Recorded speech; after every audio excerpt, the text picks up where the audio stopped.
एक बार की बात है, एक गांव में रामू नाम का एक आदमी रहता था। वह खेती बाड़ी करके अपना गुजारा करता था।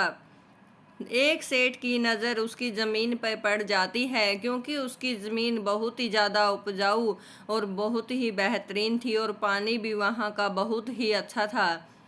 रामू बहुत मेहनत करता और वह एक बहुत ही गरीब परिवार से था।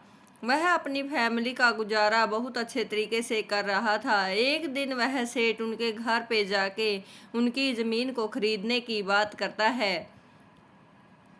वह इधर उधर के लोगों से भी उससे बात करने के लिए बोलता है, लेकिन सभी कहते हैं कि वह अपनी ज़मीन को नहीं बेचेगा, क्योंकि उससे ही तो उसके घर का गुजारा होता है।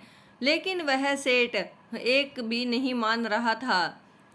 और उधर रामू को भी टेंशन हो रही थी कि यह तो उसके पीछे ही पड़ गया है। उसके पास आता और कहता कि तू मेरे पास अपनी ज़मीन को बेच दे, मैं तुझे अच्छे दाम दूंगा।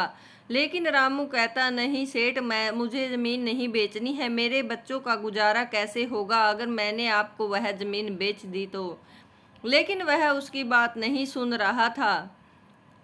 ऐसे ही करते करते दिन बीत जाते हैं और एक दिन उसके बेटे की तबीयत बहुत ज़्यादा खराब हो जाती है और रामू को बहुत ज़्यादा पैसों की ज़रूरत थी। वह इधर उधर पैसे मांगता है, लेकिन कोई उसे पैसे नहीं देता है।